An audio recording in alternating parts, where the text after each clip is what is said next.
সবচেয়ে বেশি ভালোবাসেন, মহব্বত করেন আমাদেরকে আমাদের রব। কে ভালোবাসে আমাদেরকে? আল্লাহ ছাড়া আসলে ভালোটা বাসেই বা কে? আমরা যে পবিত্র সম্পর্কের কথাও বললাম, এই যে স্বামী স্ত্রীর সম্পর্ক, স্বামী স্ত্রীর মধ্যে মহব্বত, পবিত্র সম্পর্ক, এটা হালাল, বৈধ। আল্লাহ পাক বৈধতা দিয়েছেন, কারণ আমাদের প্রবৃত্তির চাহিদা আছে। এই চাহিদা পূরণের জন্য আল্লাহ পাক আমাদেরকে হালালভাবে বিয়ে করতে বলেছেন। সমাজ বিয়েটাকে কঠিন করে ফেলল আর জেনাটাকে সহজ করে ফেলল। বিয়ে কঠিন হয়ে গেল, এরা এখন বিয়ে করতে পারবে না চাইলে। 21 বছর না 20 বছর বয়স হলে সে বিয়ে করতে পারবে না। 20 বছর একটা ছেলে আগামীকাল এই তথাকথিত ভালোবাসা দিবস পালন করতে পারবে, জেনা করতে পারবে। কেউ বলার কিছু নাই, কেউ বলার নাই, কেউ দেখার নাই, চলছে মানে এভাবেই চলছে। সমুদ্রের পানিতে ভেসে গেছি আমরা। একটা মেয়ের বয়স 17 বছর, সে কালকে জেনা করবে। অগণিত মেয়ে কালকে 17 বছরের মেয়ে জেনা করতে পারে, আল্লাহ হেফাজত করুন। কিন্তু এ এখন বিয়ে করতে পারবে না। বিয়ে করতে গেলে সমস্যা। তাহলে চিন্তা করেন, পয়সার এক পিঠ যদি আপনি দেখান, অপর পিঠ দেখতে হবে। এক পিঠে যদি এই সমস্যা হয়, অপর পিঠে কী পড়তে সেটা দেখতে হবে, আমাকে বুঝতে হবে। বিয়ে কঠিন হয়ে গেল, জেনা সহজ হয়ে গেল। আবার বাসায় ধরেন একটা পুরুষের সামর্থ্য আছে, চাহিদাও বেশি, সামর্থ্য আছে অনেক, চাহিদাও বেশি। সমাজে বিধবা মেয়ে পড়ে আছে, তালাকপ্রাপ্ত মেয়ে পড়ে আছে, এতিম মেয়ে পড়ে আছে, বিয়ে করার মানুষ নাই। এখন সমাজে যদি কোনো সৎ পুরুষ একাধিক বিয়ে করে, তাকে সমাজে বাঁকা চোখে দেখা হবে। কিন্তু এই পুরুষে যদি বিয়ে না করে বাইরে আরও 10টা মেয়ের সাথে অকাম কুকাম করে, তাকে কিচ্ছু বলা হবে না। বলেছি আমি, কোরআন একদিকে, সুন্নত একদিকে, ইসলাম একদিকে, সমাজ, এই সমাজের তাকদির খারাপ। এভাবেই নবী সাল্লাল্লাহু আলাইহি ওয়াসাল্লাম পেরেশান ছিলেন কিভাবে সমাজের মানুষকে ফেরানো যায়। আজকে আমরাও পেরেশান। আল্লাহ পাক সবার আগে আমাকে ইসলাহ দান করেন, আমার পরিবারকে দান করেন, আমাদের প্রত্যেক দিনই ভাই বোনকে দান করেন এবং ইস্তেকামাত দান করেন। আল্লাহুম্মা সাব্বিতনা ওয়াজআলনা হাদিয়ান ওয়া মাহদিয়া, আমিন ইয়া রাব্বাল আলামিন। তো এখন কথা হচ্ছে, এগুলো চলছে আমাদের চোখের সামনেই। কিন্তু দেখেন প্রিয় ভাইয়েরা, আল্লাহ পাক শাস্তি বলেছেন 100 বেত্রাঘাত।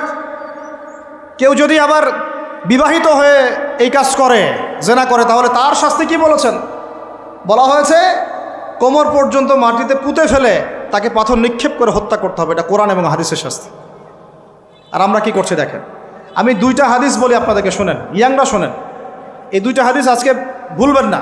আলোচনা অনেক লম্বা হচ্ছে তো অনেক কিছু ভুলে যেতে পারে, এই 2টা হাদিস ভুলেন না। একটা হচ্ছে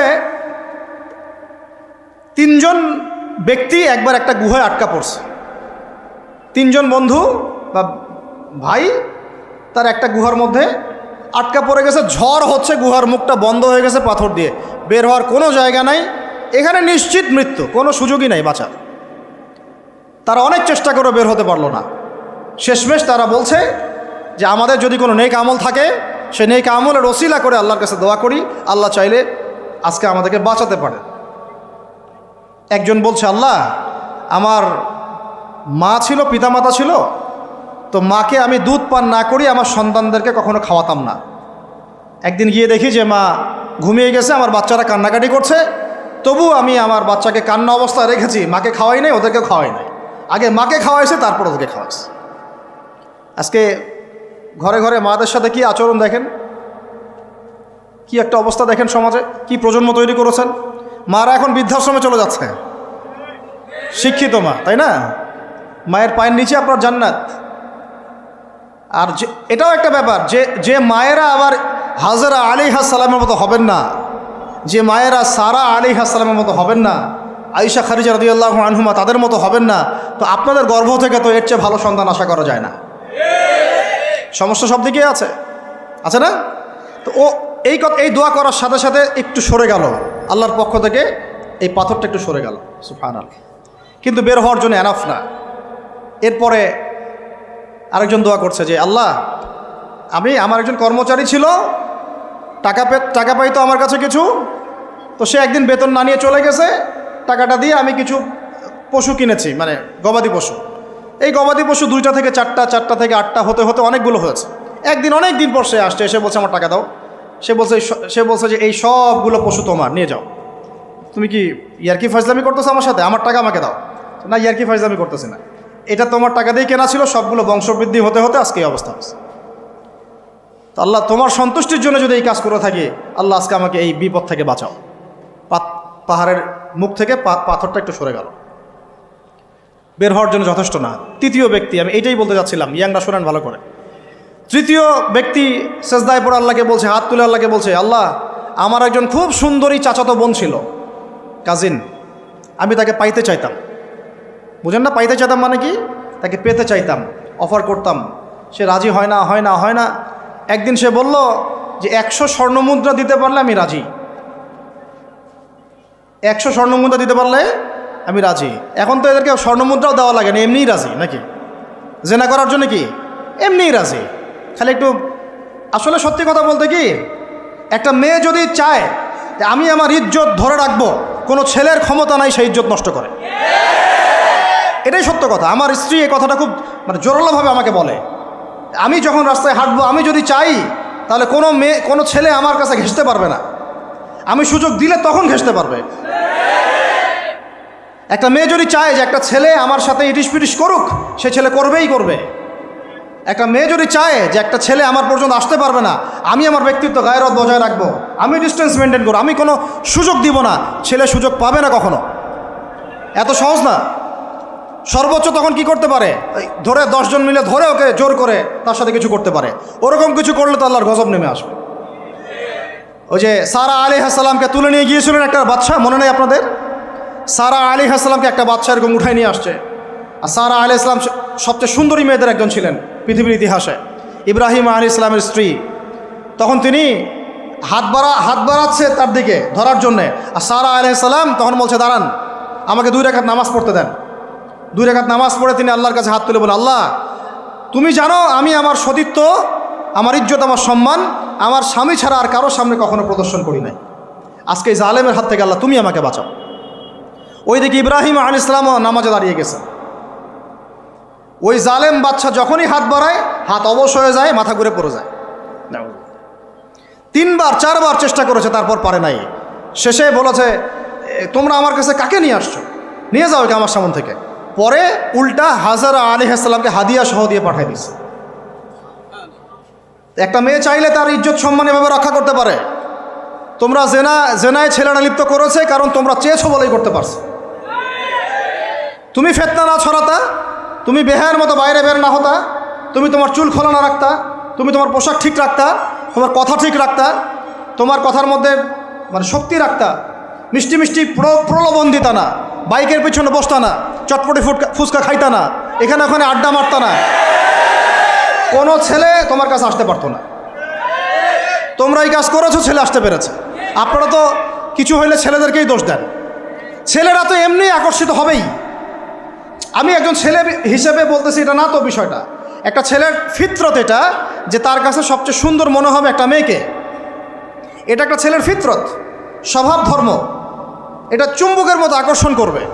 আর এর উপর যখন আপনি এটাকে ফ্রি অ্যাক্সেস করে দিবেন, লাইসেন্স করে দিবেন, বেপর্দায় বের হবে, গায়ের জামা কাপড়ও ঠিক নাই, হ্যাঁ, তারপর কথাবার্তা মিষ্টি মিষ্টি প্রলোভিত টানতেছে, সিডিউস করতেছে, তখন তো একটা ছেলে মিসগাইডেড হইতেই পারে, স্বাভাবিক। ছেলেরও দোষ আছে, কিন্তু অবশ্যই এখানে মেয়েরও দোষ আছে। আমরা তো অনেক সময় ঢাকা শহরে দেখি রাত 10টা 12টা বাজতেছে, আমরা মাহফিল করে যাচ্ছি, কোনোদিন বাসায় ফিরতে 1টা 2টা 3টাও বাজে, রাত 3টার সময় ছেলে মেয়ে বাইকে করে ঘুরতেছে ঢাকা শহর। ওই মেয়েটার কি বাসায় বাবা নাই, ভাই নাই, কোনো স্বামী বা কেউ নাই, মাহারাম কেউ নাই? তো আমরা সুযোগ দিচ্ছি বলেই তো আমাদের ঘর পর্যন্ত ঢুকতে পারছে। সবার আগে মেয়েদেরকে শক্ত হইতে হবে। আর মেয়ের বাবা যারা, আমি তো নিজেও মেয়ের বাবা, আমরা বাচ্চাদের সাথে সময় কাটাই আর ভাবি যা কী যে হবে ভবিষ্যতে আল্লাহ ভালো জানেন। কিভাবে মেয়েকে মানুষ করব, কিভাবে সতীত্ব রক্ষা করবে আমাদের মেয়েরা। যতদিন পর্যন্ত এদের হাতে মোবাইল ফোন ছিল না, ইজ্জত ঠিক ছিল। মোবাইল ফোনটা যখনই ঢুকেছে, ইজ্জত নষ্ট হয়ে গেছে।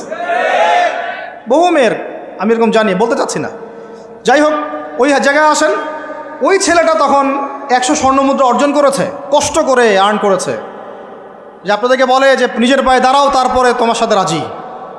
সে অনেক কষ্ট করে 100 স্বর্ণমুদ্রা অর্জন করে মেয়ের কাছে গিয়েছে, চাচাতো বোনকে বলেছে যে স্বর্ণমুদ্রা নাও, এখন বলো তুমি রাজি না। সে মেয়ে বলছে হ্যাঁ ঠিক আছে। তো এখন দুজনের মধ্যে যা হওয়ার তাই হচ্ছে, অ্যাডাল্ট আপনারা সবাই বুঝেন। কিন্তু এখন মূল যে কাজটা, স্বামী স্ত্রীর যে মূল মিলন, এই মিলনটা করার জন্যে সেই ছেলেটা বসছে। হাদিসের মধ্যে আসছে এভাবে, দুই পায়ের মাঝখানে বসে পড়ছে ছেলেটা, এখনই জাস্ট শুরু করবে। তখন ওই মেয়েটা বলে উঠছে যে হে আল্লাহর বান্দা, আল্লাহকে ভয় করো, আমি আমার সতীত্ব কখনো নষ্ট করি নাই, তুমি আল্লাহকে ভয় করো। এই কথাটা যখনই বলছে তখন ওই ছেলের মনের মধ্যে এমনভাবে একটা রিয়াকশন জন্ম নিয়েছে, আল্লাহর পক্ষ থেকে একটা এমন একটা নূর আর হেদায়েত চলে আসছে, ওই অবস্থা থেকে ছেলেটা উঠে চলে গেছে এবং স্বর্ণমুদ্রাও দিয়ে দিচ্ছে যে স্বর্ণমুদ্রাও আমার দরকার নেই, যা। এবার সেই গুহার মধ্যে বন্দি অবস্থায় আল্লাহর কাছে হাত তুলে দোয়া করতেছে, আল্লাহ তুমি যদি জানো ওই কাজটা আমি তোমার সন্তুষ্টির জন্য করেছিলাম, আজকে আমাকে এই সাক্ষাৎ এই মৌতের হাত থেকে বাঁচাও। সাথে সাথে এই পাথর সরে গেছে। এই হাদিসটা আমি এই কারণে বললাম, যদি আপনি আমি জেনা থেকে বেঁচে থাকতে পারি, ইনশাআল্লাহ তাআলা আল্লাহ পাক সাক্ষাৎ মৃত্যুর মতো এই আযাব থেকেও, বিপদ থেকেও আল্লাহ বাঁচাতে পারেন। এটা একটা হাদিস, সবাই মনে রাখবেন। দ্বিতীয় একটা বলি, এটা আমাদের সব বিবাহিতদের জন্য। আজকে তো বিবাহিতরাও অভাব নাই, আর আমি আশ্চর্য হয়ে যাই যে বিবাহিত একটা ছেলে, বিবাহিত একটা পুরুষ তার স্ত্রীকে এভাবে বেহায়ার মতো কিভাবে সবার সামনে শো করতে পারে। বিয়ে আপনি করলেন, মোহর আপনি দিলেন, সম্পদ আপনার, তার সতীত্ব আপনার, তার সম্ভ্রম আপনার, আপনি নিজে কেন ওকে এভাবে সবার সামনে উত্থাপন করতেছেন? টিকিট আপনি কাটলেন, সিনেমা সবাই দেখবে, ব্যাপারটা এরকম। কি অবস্থা! আবার কোনো কোনো ঘরে দেখা যায় স্বামীরা কন্ট্রোল করতে চাচ্ছে, কিন্তু মেয়ে বা স্ত্রী কন্ট্রোলে থাকতে চায় না। স্বামীকে বলো তুমি বেশি হুজুর হয়ে গেছো, বেশি বেশি হুজুর হয়ে গেছো। এই যুগে এগুলো চলে, এটা আধুনিকতার মডার্ন যুগ। এই করতে করতে আমাদের সমাজে পরকীয়া ছড়ায় পড়ছে। এখন এই পরকীয়া বলতে গিয়ে হাদিসটার কথা মাথায় আসছিল। আল্লাহর নবী সাল্লাল্লাহু আলাইহি ওয়াসাল্লামের একজন সাহাবী, মহিলা সাহাবী। কি সাহাবী বলেন? এরকম ঘটনা দুই একটা ঘটেছে, আমি একটা বলতেছি খালি। মদিনা মহিলা সাহাবী কোনো একভাবে এরকম একটা অঘটন ঘটে গেছে। মানুষ তো হতে পারে, কি মানুষ তো পাপ করবে, তাই না? হতে পারে। এখন তিনি গর্ভবতী হয়ে গেছেন। নবী সাল্লাল্লাহু আলাইহি ওয়াসাল্লামের কাছে এসে বলছেন, ইয়া রাসূলুল্লাহ তাহিরনি, আমাকে পবিত্র করেন, আমি অনেক বড় অন্যায় করে ফেলেছি।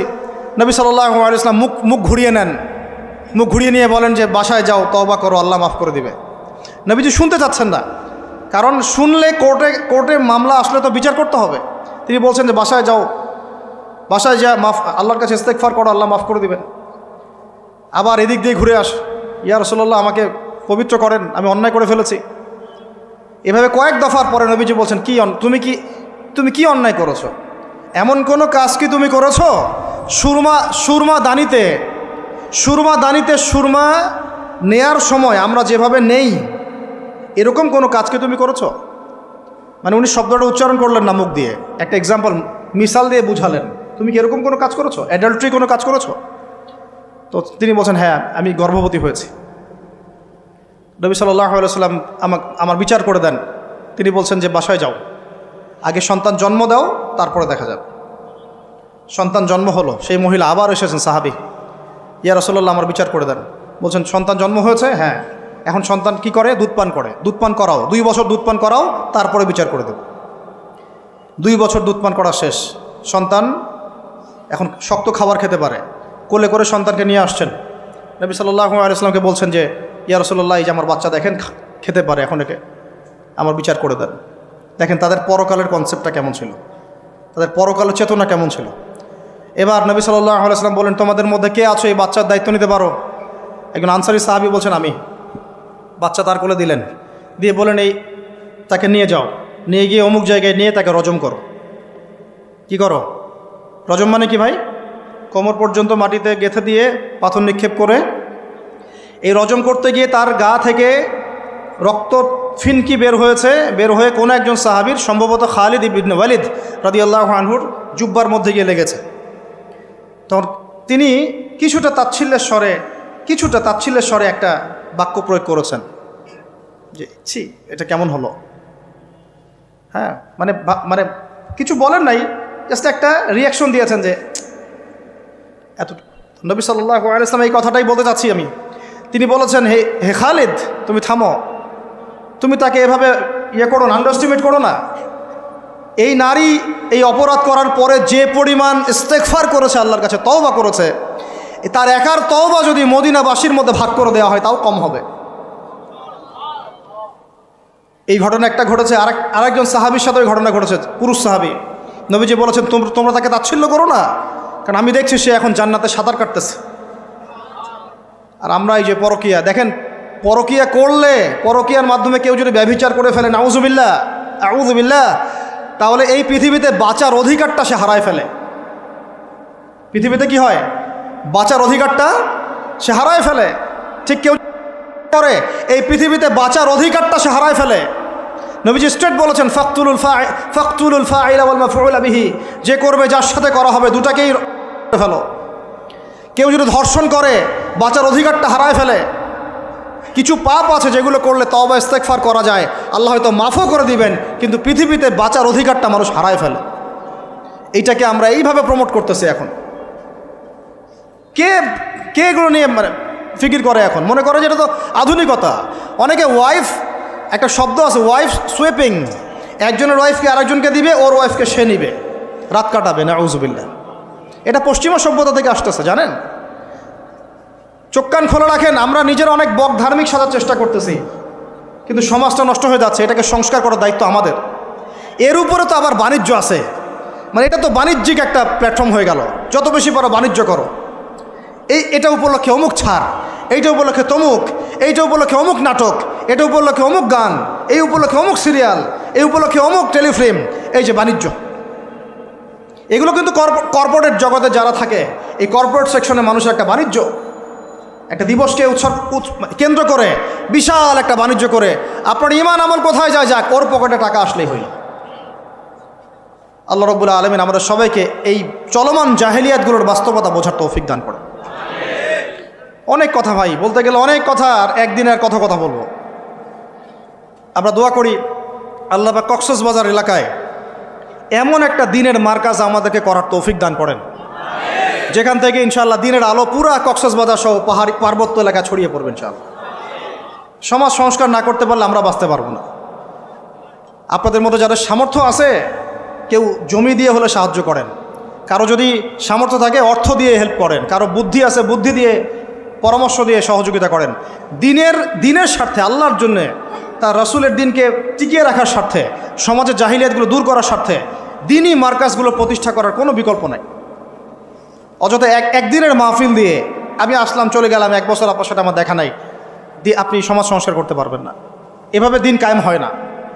ইকামতে দিন অনেক কঠিন বিষয়।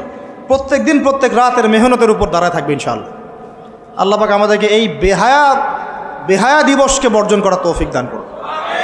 এই পশ্চিমাদের ফাঁদ থেকে আল্লাহ আমাদেরকে বাঁচায় রাখেন। আল্লাহ রাব্বুল আলামিন আমাদের সবাইকে যেন এই জেনা, ব্যভিচার, পরকিয়া, তারপরে সুদ, মাদক, সমকামিতা, ট্রান্সজেন্ডার, এই সমস্ত ফিতনা থেকে আল্লাহ আমাদেরকে হেফাজত করেন। আমাদের এই যুবক যুবতীদেরকে আল্লাহ পাক খাস করে এই চলমানে জাহিলিয়াতগুলো থেকে হেফাজত করেন। আমিন। প্রত্যেক পরিবারের কর্তা সতর্ক হয়ে যান। প্রত্যেক পরিবারের যে ভাই আছেন, যে বাবা আছেন, সতর্ক হয়ে যান। আপনার পরিবারটাকে আপনি শক্ত হাতে দমন করেন, কঠোরভাবে, দেখবেন ইনশাআল্লাহ অ্যাটলিস্ট আপনার ঘরটা পবিত্র রাখেন।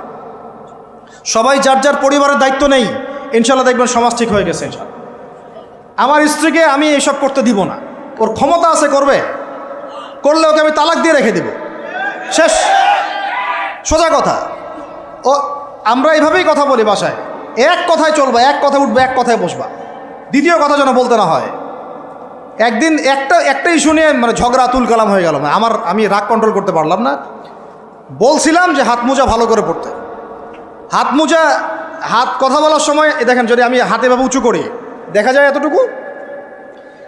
আমি বাসায় গিয়ে বলছিলাম যে হাত মোজা খুব ভালো করে এই পর্যন্ত পড়তে। এইটুক নিয়ে মনে হয় আমি 10 মিনিট ঝাড়ি দিয়েছি, মানে বকা দিয়েছি আর কি। একদম মাথা নিচু করে শুনছে, একটা কথা বলে নাই। আমি আমার পরিবারকে ঠিক করলে কেন আমার মানে স্ত্রী বাইরে যাবে, কিভাবে যাবে? আমি বলতেছি না যে সে বাইরে যাইতে পারবে না, প্রয়োজনে তার প্রয়োজন পূরণ করতে পারবে না, এমন তো না বিষয়টা। বেপর্দায় এভাবে যাবে কেন? বেপর্দায় ফিতনার মধ্যে কেন যাবে? আমার মেয়ে, আমি জন্ম দিলাম, আমি বড় করতেছি, আমি খাওয়াই বলতে মানে কি আমরা উপার্জন করি, আমরাই খেতে খাওয়াই নাকি? আমরা ওসিলা না রিজিকের? আমরা কামাই রোজগার করে নিয়ে আসি। আমি খাওয়াই বলতে বোঝাচ্ছি আমরা কামাই রোজগার করে নিয়ে আসি, আমাদের ভালোবাসা দিই, মহব্বত করি, তিলে তিলে আদর মহব্বত দিয়ে বড় করি। আমার মেয়ে কেমন করে বাইরে যায়? কেমন করে বাইরে যাবে? কোন সাহসে যাবে?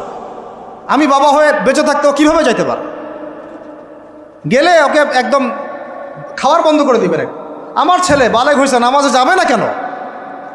যাবে না কেন? যদি না যায় আমি ওর খাওয়া বন্ধ করে দিব।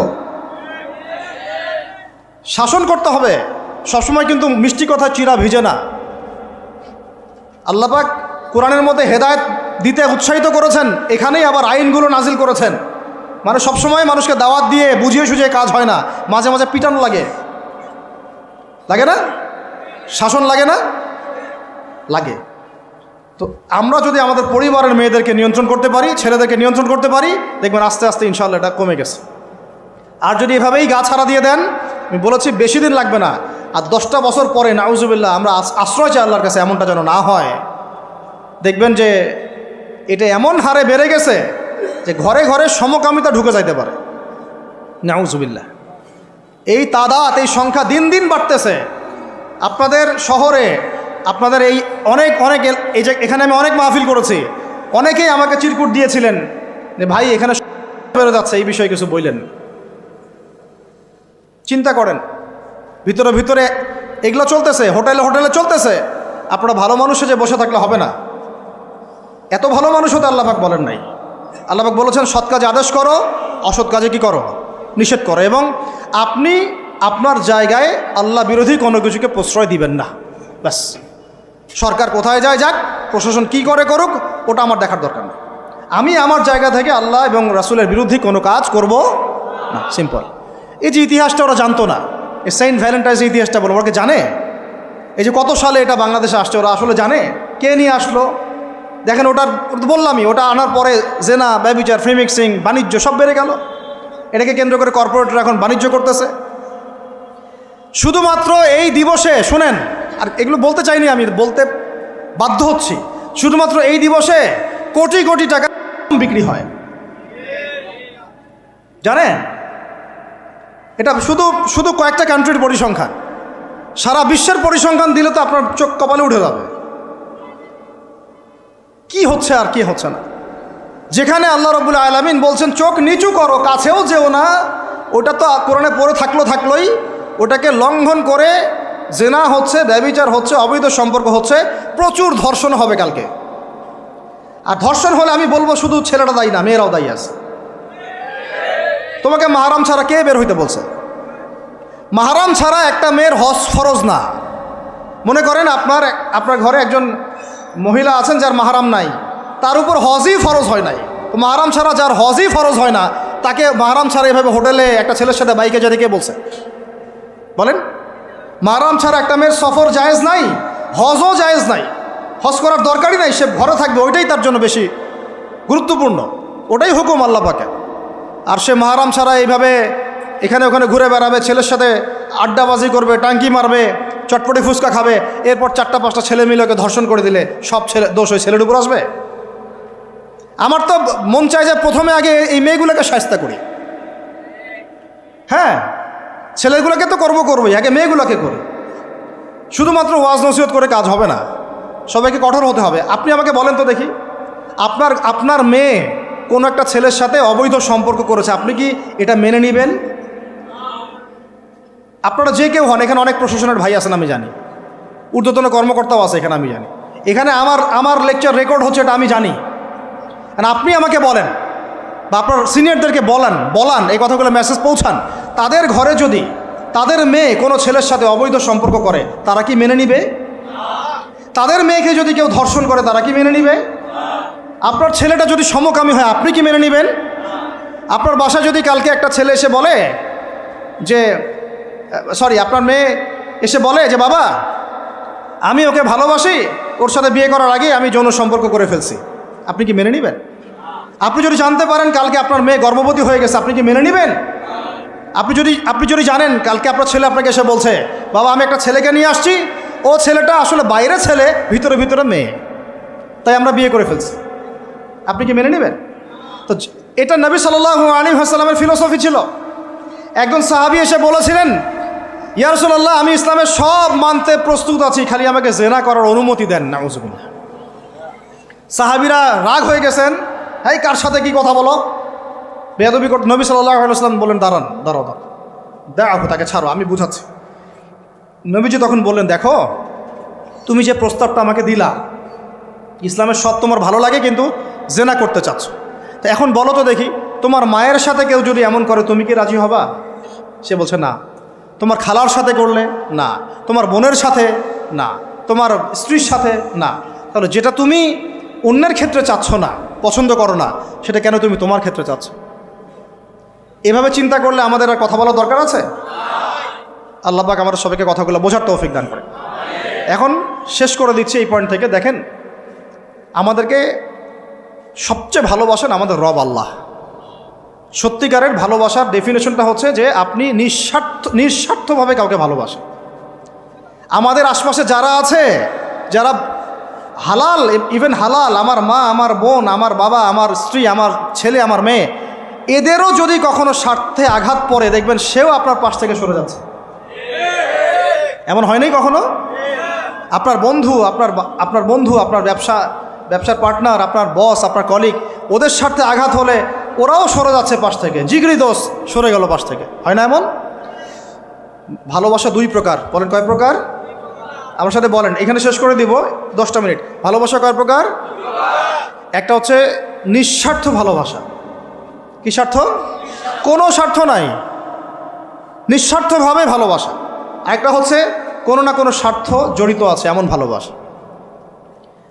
আপনার স্ত্রীর চাহিদাও যদি আপনি পূরণ করতে ব্যর্থ হন, দেখবেন স্ত্রীর সাথে আপনার গণ্ডগোল লেগে যাচ্ছে, যদিও সে হালাল, বৈধ, তাই না? এমন হয় না অনেক সময়?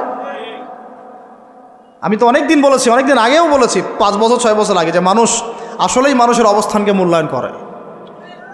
ভিতর থেকে মানুষকে শুধু মূল্যায়ন করে আল্লাহ রাব্বুল আলামিন। না হলে কি হতো? এই যে এত অন্যায় আমরা করেছি, আল্লাহ পাক কি আমাদেরকে ছেড়ে দিয়েছেন, ফেলে দিয়েছেন, গজবে ধ্বংস করে দিয়েছেন? এই যে আল্লাহ পাক যে আমাদেরকে মহব্বত করেন, ভালোবাসেন, তার প্রমাণ এগুলো। আল্লাহ পাক চান যে আমরা যেন ফিরে আসি। আল্লাহ পাক বলছেন, সারা দুনিয়ার সমান গুনাহও যদি সে করে ফেলে, আসমানের সমানও গুনাহ করে ফেলে, খালি তওবা করে ফিরে আল্লাহকে বলবে, আস্তাগফিরুল্লাহাল্লাযী লা ইলাহা ইল্লা হুয়াল হাইয়ুল কাইয়্যুম ওয়া আতুবু ইলাইহি। আল্লাহ পাক বলছেন, খালেস তওবা করলে গুনাহ তো মাফ করে দিবই, আগের গুনাহগুলোকে নেকি দিয়ে পরিবর্তন করে দিব। এটা ভালোবাসা না? আল্লাহ পাক সৃষ্টি করেছেন আমাদেরকে ভালোবেসে। কোরআন খোলেন, সূরা সদ পড়েন, সূরা সদের মধ্যে দেখবেন আল্লাহ বলছেন, খালাকতু বিয়াদি মা মানাআকা আল্লা তাসজুদা খালাকতু বিয়াদাই, মানে তুমি ইবলিস কেন তাকে সেজদা করলা না যাকে আমি নিজ হাতে সৃষ্টি করেছি? এটা মহব্বতের বহিঃপ্রকাশ না? আল্লাহ আমাদেরকে নিজ হাতে সৃষ্টি করেছেন। আল্লাহ পাকের হাত কেমন এটা আমরা ব্যাখ্যা করতে যাব না। এর হাতের অর্থ কি সেটাও ব্যাখ্যা করার, তাওয়িল করার দরকার নাই। কোরআনে আসছে যেভাবে সেভাবে আমরা ঈমান রাখবো, ঠিক আছে ভাই? এখানে আবার অনেক তালগোল পাকায় ফেলে এবং বিভ্রান্ত হয়ে যায়, এদিকে যাওয়ার দরকার নাই।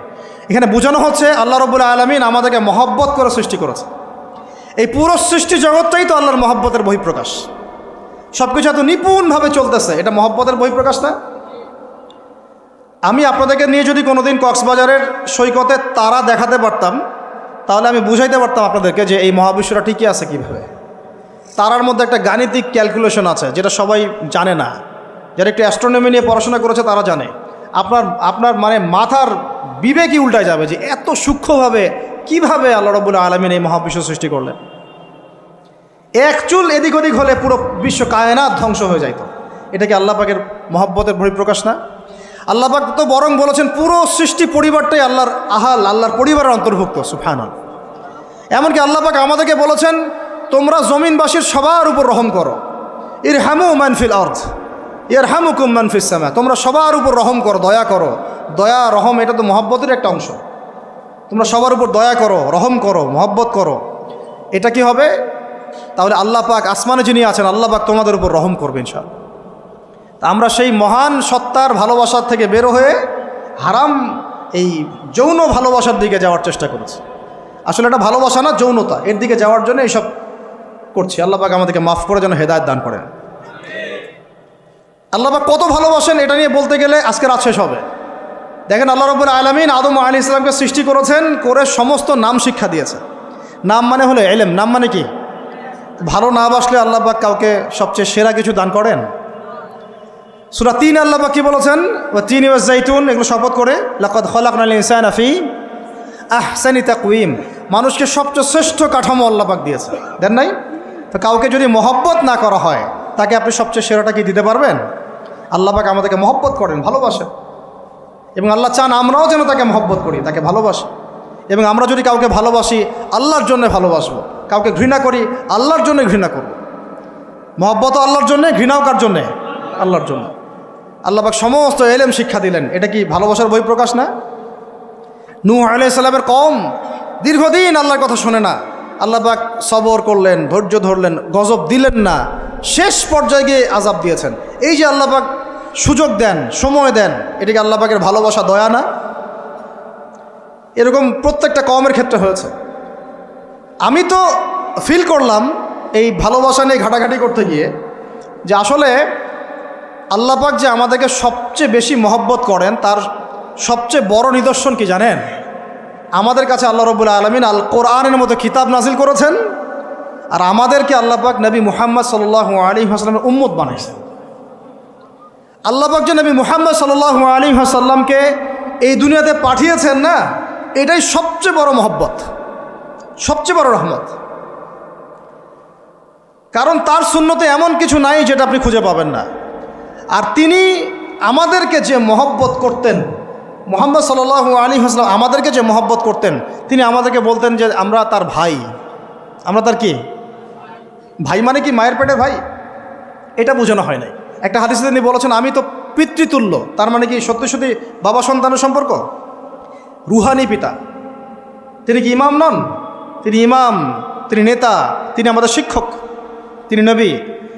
তো তিনি আমাদেরকে যে মহব্বত করতেন, তিনি একদিন বলছিলেন নবী সাহাবীদের সামনে, কাশ আমি যদি আমার ভাইদেরকে দেখতে পেতাম। সাহাবীরা বলছেন, ইয়া রাসূলুল্লাহ, আমরা কি আপনার ভাই না? তখন নবীজি বলছেন, না, তোমরা আমার সাহাবী, আমার ভাই তারা যারা আমাকে না দেখেই আমার প্রতি ঈমান নিয়ে আসবে।